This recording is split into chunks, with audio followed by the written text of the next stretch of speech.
미흡 감쇄 시스템의 특성에 대해서 한번 살펴보도록 할게요. 자, 미흡 감쇄 시스템이 앞에서 세 가지 같은 경우에는 이렇게 어, 아니 세 가지가 아니고 임계 감쇄하고 가감쇄는 모양이 조금 비슷하죠. 근데 미흡 감쇄가 생긴 게 가장 재밌게 생겼잖아요. 이렇게 올라갔다가 내려갔다가 이렇게 안정화가 되는 거. 그러니까 이런 형태는 제가 물 샤워할 때 물을 이렇게 틀어놨었는데 처음에 뜨거운 물을 틀어놨다가 아 뜨거, 다음에 찬물로 확 돌렸다가 아 차가워, 이렇게 되면서 줄이는 형태로 가게 되죠. 자, 그거하고 비슷한 형태를 보여주게 되는 거죠. 너무 큰 값이 있을 경우에는 그걸 줄어들게 되고, 또 너무 작게 되면 다시 값을 키우게 되고, 자, 그런 형태의 형태를 보여주게 되면서 우리가 원하는 값으로 이렇게 유지를 하게 되는데요.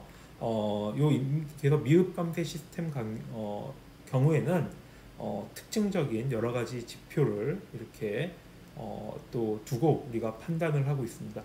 자, 여기서 얘기하는 게 총 네 가지 지표에 대해서 설명을 할 건데요. 하나는 상승 시간, 그다음에 하나는 최고값 시간, 하나는 퍼센트 오버슈트, 또 하나는 정착 시간이 되겠습니다. 앞에 1차 시스템 같은 경우는 우리가 지표가 3개가 있었죠. 자, 2차 시스템의 미흡 감쇄 시스템 같은 경우에는 자, 4가지 지표가 있는 거죠. 그래서 미흡 감쇄 시스템만 이렇게 4개가 있는 거고, 다른 시스템들은 이 지표가 없습니다. 근데 없어도 이 값을 가지고 우리가 알 수가 있기 때문에 미흡 감쇄 시스템을 좀 더 우리가 자세하게 보는 거고요. 그 다음에 또 거의 많은 시스템들이 뭐라고 하죠? 실수가 딱 떨어지는 경우가 거의 없죠. 그러니까 여러분들이 우리가 뭐 2차 방정식을 배운다 라고 얘기를 했을 때 2차 방정식 같은 경우는 우리가 계산을 쉽게 하기 위해 가지고 값이 딱 떨어지는 값만 이렇게 넣게 되지만 일반적으로 우리가 실제 필드에서는 여러 가지 제품을 만드는데 그 값이 여러분들을 봐주는 게 아니잖아요. 그렇기 때문에 거의 대부분 어떤 이런 실수들로 이렇게 값이 구성이 되게 되고요. 아까 소수점들 여러 개가 붙게 되죠. 그 다음에 형태도 안전하게 이렇게 딱 떨어진 형태가 아니고 많은 시스템의 형태가 이런 미흡 감쇄 시스템의 형태를 띠고 있습니다. 자, 그러면은 이 네 가지 지표에 대해서 한번 살펴보도록 하죠.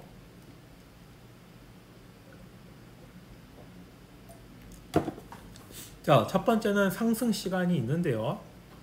상승 시간은 우리가 1차 시스템에서도 이제 똑같은 개념이 되겠습니다. 자, 최종 상태값, 정상 상태값의 10%에서 90%까지 도달하는 데 걸리는 시간.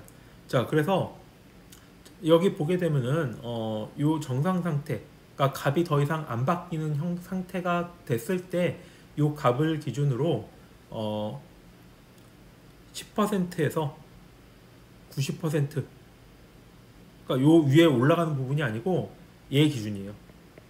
요 값 기준으로 10%에서 90%까지 도달하는데 걸리는 요 시간을 상승 시간이다 라고 얘기를 하게 됩니다.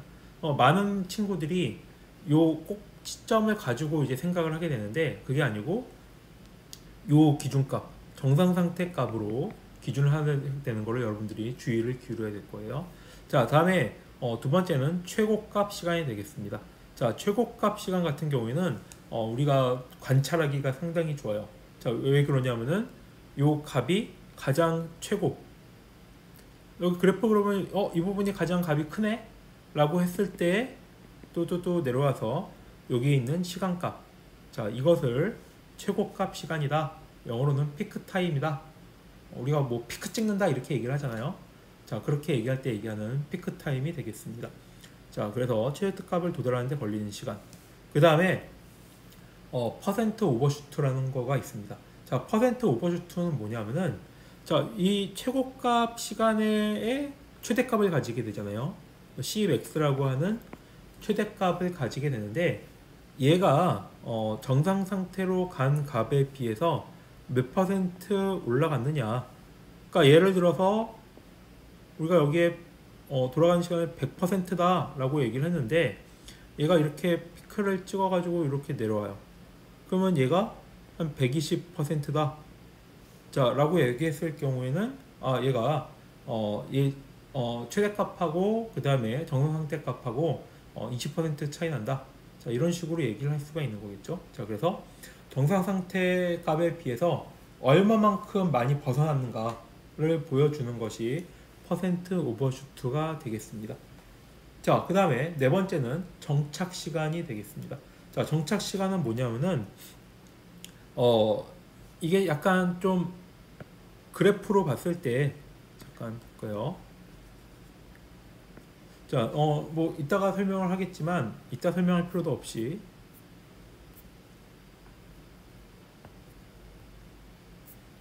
자, 이따 설명할 필요도 없이 자, 앞에서 보게 되면은 요 우리가 미흡 감쇄 시스템 같은 경우는 익스포넨셜 그 다음에 코사인 형태가 들어가게 되잖아요. 자, 근데 이거를 보게 되면 코사인 형태라는 거는 요 코사인 형태가 계속 이렇게 진동을 하고 있는 거잖아요.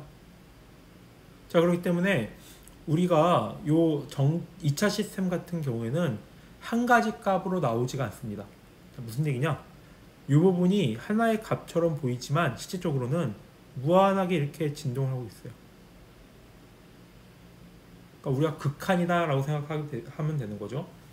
시간이 아무리 지나도 요 코사인 값은 없어지지가 않습니다.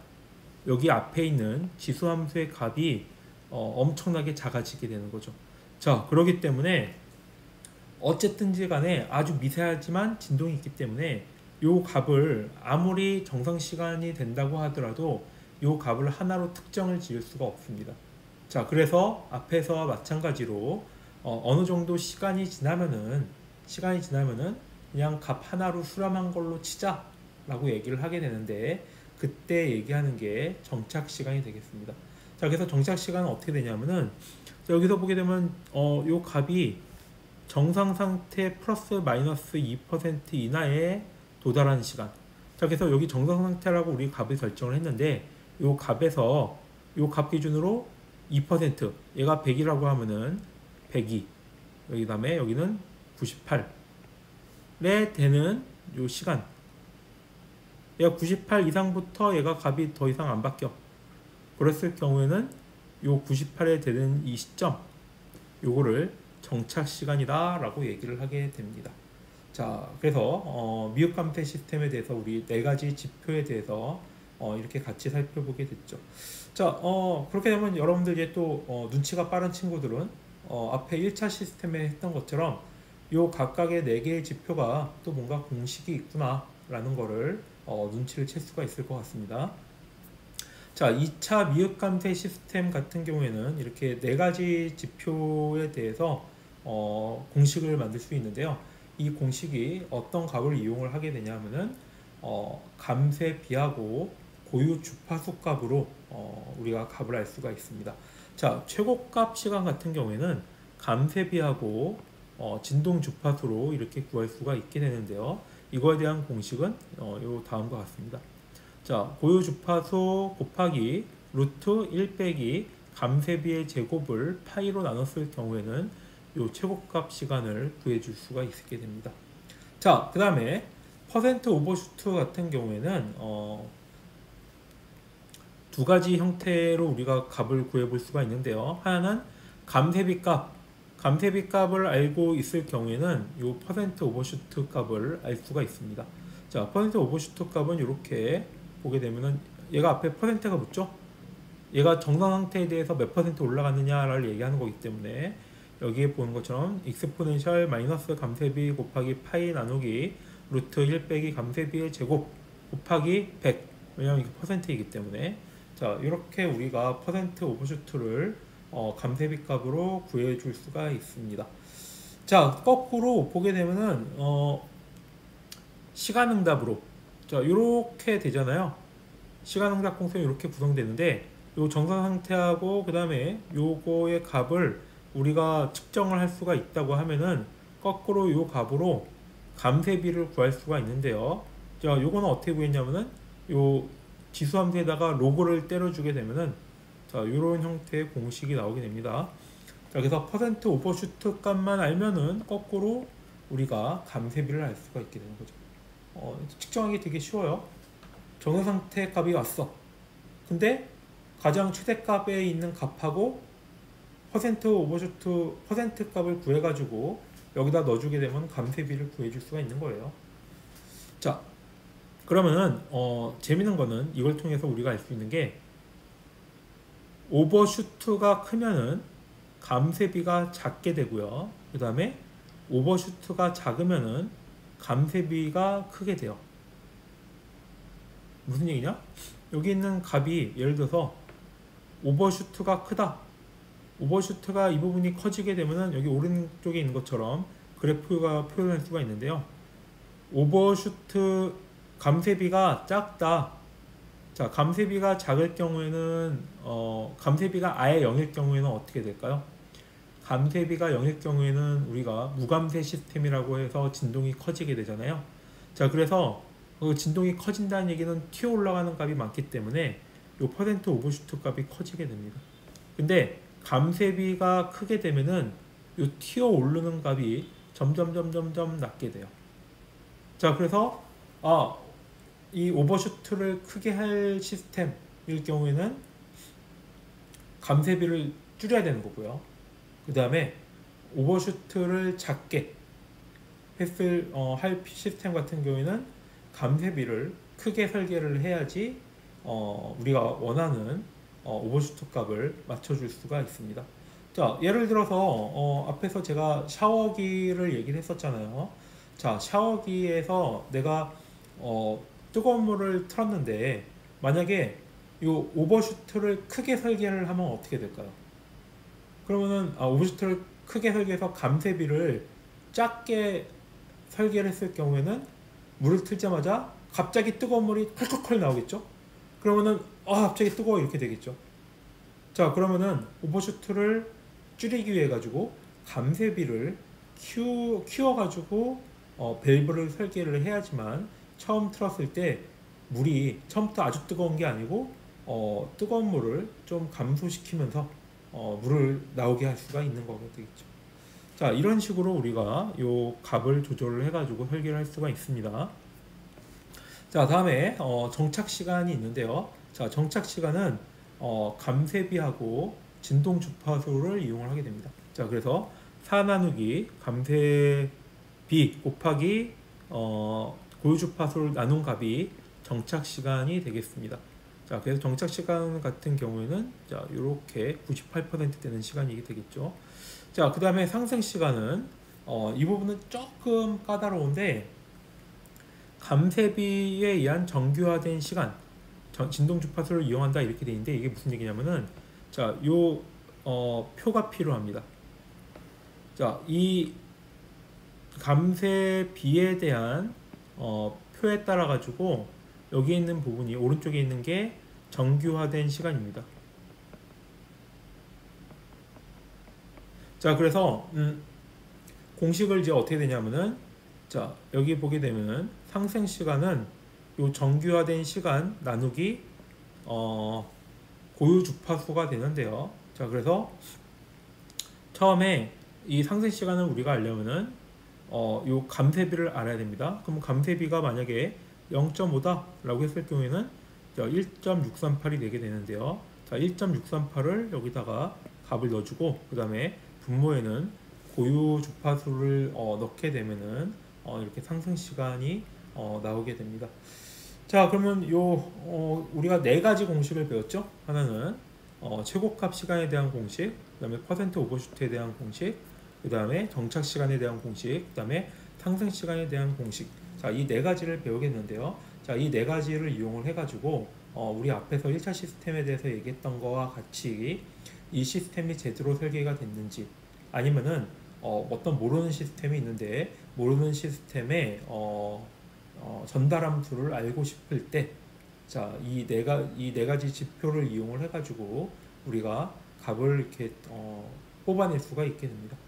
자, 그러면 이번에는 전달 함수를 알고 있을 때 우리가 이 시스템이 어떻게 동작을 할 것인지 또 대략 그려보는 방법을 한번 알아보도록 하겠습니다. 자, 여기 문제가 있는데요. 여기 보기에는 전달함수가 이렇게 구성된 전달함수가 있죠. 자, s제곱 플러스 15s 플러스 100에 100을 100으로 나눈 경우가 있는데, 자, 요 형태가 있을 경우에 요 그래프를 우리가 미흡감세일 경우에 대략 알아볼 수가 있습니다. 자, 보면은 우리가 요 전달함수가 있으면은 이거를 우리가 어떻게 그렸어야 됐습니까? 지금까지 하려면은 이 부분을 우리가 부분분수 분해를 통해 가지고 1차항으로 나눠주게 된 다음에, 자, 1차항이 나눠지게 될 경우에 이것을 역 라플라스 변환을 통해 가지고 1차 함수를 만들어야 되고요. 그 다음에 그 1차 함수에다가 우리가 시간에 대한 값을 다 대입해 가지고 그래프를 이렇게 그려볼 수밖에 없겠죠. 자, 이렇게 복잡한 단계를 거치게 되는데요. 자, 우리가 앞에서 배웠던 감세비하고 그 다음에 고유주파수를 알게 될 경우에는 그래프를 대충 정확하진 않지만 아주 흡사하게 대충 그려볼 수가 있게 됩니다. 자, 그러면은 이 대충 그릴 수 있는 지표가 이 앞에서 배웠던 네 가지 지표가 있는 거죠. 자, 그래서 이 네 가지 지표를 우리가 간단한 공식에다가 넣어가지고 그래프를 그려보게 되면은 복잡하게, 그리고 그다음에 미흡감세 같은 경우에는 여러분도 알겠지만 이게 코사인 형태로 나오기 때문에 부분분수 분해하기에도 좀 번거롭거든요. 자, 근데 네 가지에 대한 이 간단한 공식에 지표를 넣어서 우리가 그래프를 그려볼 수가 있게 됩니다. 자, 근데 한 가지 여러분들이 주의를 해야 될 게 있어요. 이 공식이 만능이 아니에요. 왜? 언제일 때? 미흡감세일 경우. 자, 그러면 미흡감세일 경우에 판단을 어떻게 내립니까? 자, 미흡감세일 경우에는 우리가 감세비를 먼저 구해봐야 돼요. 그래서 감세비를 구해가지고 이게 미입감세이면은 요 네 가지 지표를 사용해서 그래프를 그릴 수가 있지만, 이 감세비가 미흡감세의 기준이 안 맞다라고 하면은 이 방식은 사용할 수가 없게 되는 거죠. 자, 그러면 첫 번째 해야 될 게 뭐냐? 고유주파수하고 감세비를 구해야겠죠. 자, 고유주파수하고 감세비는 우리가 앞에서 쉽게 공식을 이용을 해가지고 구할 수가 있었습니다. 가장 쉽게 할 수가 있죠. 자, 앞에서 여기 보게 되면은, 자, 이 부분이 A 값이라고 했잖아요. 그 다음에 이 부분이 B 값이 되겠습니다. 자, 그래서 A 값하고 B 값만 알게 되면은 감세비하고 고유주파수를 구할 수가 있는데요. 가장 먼저 해야 될 거는 고유주파수를 구해야겠죠. 자, 고유주파수는 B에다가 제곱권을 씌운 형태이기 때문에, 자, 100에 제곱권을 씌우게 되면은 고유주파수는 10이 되게 됩니다. 자, 그러면은 요 10이 되면은 이 고유주파수를 통해 가지고 감세비를 구할 수가 있는데요. 보게 되면은 감세비는 고유주파수를 A로 나눈 값이 되겠죠. A는 앞에서 15라는 값이었고, 그 다음에 고유주파수는 10이고 2를 곱하는 거니까 감세비는 0.75가 되겠습니다. 자, 그러면 이 1번의 감세비를 통해 가지고 얘가 0.75네. 그러면은 얘는 미흡감세겠구나. 그 다음부터 2번에 대한 2차 시스템의 다른 여러 가지 지표를 구해서 그래프를 그려볼 수가 있는 거죠. 자, 만약에 감세비가 1이 넘는다, 아니면 감세비가 0이다 라고 했을 경우에는 이 방법은 일일이 다 구할 의미가 아무 의미가 없습니다. 자, 그러면은 이제 0.75니까 이제 구해보면요. 자, TP는 최고값 시간이라고 했죠. 자, 최고값 시간은 앞에서 고유주파수를 감세비 제곱으로 1 빼기 감세비 제곱으로 나눈 거를 루트 씌워준 거를 파이로 나눈 값이 되는데, 이걸 공식에 넣고 그대로 대입하게 되면 0.475가 됩니다. 자, 그럼 이 얘기는 뭐냐? 0.475 초에 최고값을 찍는다. 자, 그러면은 그래프에 0.4 이 부분이 되겠죠? 0.4 부분이 최고값을 찍는다. 근데 최고값이 얼마인지는 아직은 몰라요. 그리고 자, 그러면 퍼센트 오버슈트를 보도록 하겠습니다. 자, 퍼센트 오버슈트는 여기 앞에 공식이 있었죠. 지수함수에 마이너스 감세비의 파이를 1 빼기 감세비의 제곱을 루트 씌운 걸로 나눠준 값. 에다가 100을 곱해주는 거니까 여기 있는 값을 감세비만 놓고 대입을 해가지고 풀어보게 되면은 2.84%가 나오게 됩니다. 자, 그러면 2.84%니까 우리가 안정상태 값을 여기서는 이제 안다라고 얘기했을 때 요 값을 기준으로 2.48%, 그러면 얘가 1을 기준으로 했을 때 1.0284가 최고값이 되는 거겠죠. 자, 그래서 최고값 시간하고 최고값의 값을 이렇게 알 수가 있게 되었습니다. 자, 그 다음에 세 번째는 자, 정착 시간을 알아야겠죠. 정착 시간은 4 나누기 감세비의 고유 주파수를 곱한 걸 나눈 값이니까 0.533이 되는데요. 자, 이거는 0.533 이후에는 요 안정값에서 플러스 마이너스 2% 이내에 도달하게 된다라고 하는 거를 알 수 있게 됩니다. 자, 그 다음에 상승 시간이 있죠. 자, 그럼 상승 시간은 어떻게 구하냐? 자, 앞에서 본 거와 같이 요 방법은 요 표가 있어야 된다고 했죠. 자, 요 표를 감세비에 대한 값을 놓고 보게 되면은 앞에서 0.75라는 값이 나왔으니까, 근데 요 표는 보게 되면 0.1부터 0.9까지의 값만 나와 있어요. 그렇기 때문에 여기는 0.75가 되는데 0.75는 보니까 2.126하고 2.467 사이에 있는 값입니다. 자, 그래서 여기에 있는 사이에 있는 값이니까 0.75니까 여기서 비례해 가지고 적당한 값을 이렇게 선택을 하게 되면 됩니다. 자, 그래서 요 값이 2.34라고 선택을 했고요. 그래서 이거를 15로 나눠주게 되면은, 자, 이건 고유 주파수가 되겠죠. 나눠주게 되면은 0.234가 요 상승 시간이 되겠는데, 요 10%부터 그 다음에 90%까지의 요 시간, 그러니까 이거를 0.234, 자, 이렇게 되겠습니다.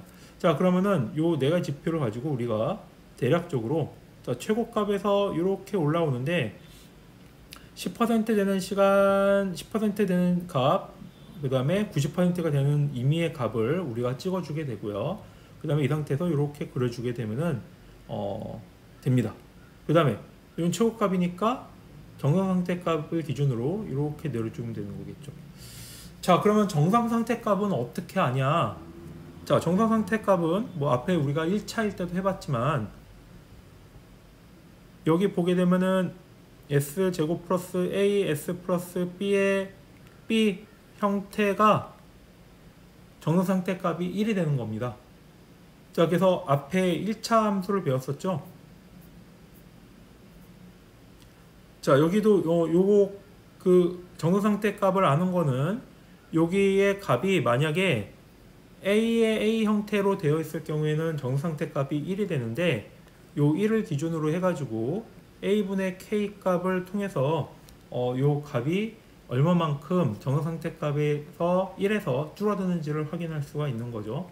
자, 무슨 얘기인지 아시겠죠? 이 부분을 한 거 똑같이 2차식에서도 요 방법을 통해 가지고 최종값을 우리가 알아낼 수가 있게 됩니다. 자, 그러면은 마지막으로 미흡감세에서 극점 좌표 값에 대한 관계를 한번 살펴보도록 하겠습니다. 자, 극점 좌표는 그러면 이제 우리가 0점 극점선도에 대해서 앞에 처음 수업 시작할 때 한번 다뤘었죠. 자, 극점 좌표는 일반적으로 이렇게 실수부하고 허수부로 표현을 하게 되는데요. 재밌는 게 미흡감세나 그 다음에 미흡감세나 아니면 무감세일 경우에는 어땠습니까? 허수 부분이 이렇게 존재하게 됐죠. 자, 이렇게 값이 요 실수축에 있는 게 아니고 허수축에 있을 경우에는 얘가 진동을 하게 돼요. 자, 그렇기 때문에 여기 요 측에 허수 부분이 있게 되면은 허수 부분은 이렇게 주파수로 표현을 할 수가 있는데, 그러면 요거를 좌표식으로 표현하게 되면은 여기 실수 부분은 감세비하고 그 다음에 고유 주파수가 곱한 형태, 그 다음에 허수 부분은 고유 주파수를 루트 1 빼기 감세비의 제곱으로 표현한 형태로 표현할 수가 있습니다. 자, 그래서 무슨 얘기냐? 내가 여기에 x 좌표를 찍었다. 자, x 좌표가 있으면은 여기에 해당되는 요 실수값, 얘가 마이너스 1 플러스 마이너스 5 루트 5 j 이렇게 표현한다라고 했을 경우에는 요 마이너스 1이라는 값이 감쇄비하고 고유주파수가 곱해진 형태의 값이 되는 거고요. 그 다음에 루트 5라는 값이 여기에 고유주파수하고 감쇄비가 루트로 제곱인 형태가 되는 겁니다. 그래서 감쇄비하고 고유주파수만으로도 요 허수하고 실수에 대한 극점의 좌표가 결정이 될 수가 있다라고 하는 게 요 관계가 되는 거겠죠. 자, 다음에 재밌는 게 그러면은 고유주파수는 어떻게 구하냐? 피타고라스의 법칙에 의해서 여기 값하고 여기 값하고 요 세타 값을 알면은 고유주파수가 나오는 거겠죠. 자, 그래서 요거를 풀어주게 되면은 요 코사인 세타 값은 우리가 여기에 있는 각도를 알면은 요 코사인 세타 값이 요 또 실수 값이 되는 거죠. 자, 그래서 요 두 가지 관계가 미흡 감쇄 시스템에서 극점 좌표의 관계가 됩니다. 자, 그래서 여러분들이 알면 되는 게 어쨌든 무슨 얘기냐? 극점을 찍었는데 그게 이렇게 허수축에 있다라고 하면은 진동하는 성분이 생기게 되는 거고, 그 다음에 그 진동하는 성분은 이렇게 감쇄비하고 그 다음에 고유주파수로 표현을 할 수가 있다라는 게 여기서 얘기하는 핵심 내용이 되겠습니다. 자, 이 부분은 시간이 좀 너무 길게 했으니까 다음 시간에 설명을 하도록 하겠고요. 우리 화상 강의 시간에는 우리 앞에서 뭐 재밌는 거 했죠. 1차 시스템하고 2차 시스템의 그래프를 그려보는 걸 했으니까 1차 시스템, 2차 시스템의 그래프를 그려보는 거를 진행을 하도록 하겠습니다. 자, 그래서 앞에 했던 것처럼 제가 여러분들한테 실습 문제를 한번 이렇게 제기를 해주고, 그 다음에 여러분들이 팀 활동을 해가지고 결론을 이렇게 도출하면 되겠습니다. 자, 그럼 우리 다음 수업 시간에 보도록 합시다. 자, 그럼 안녕.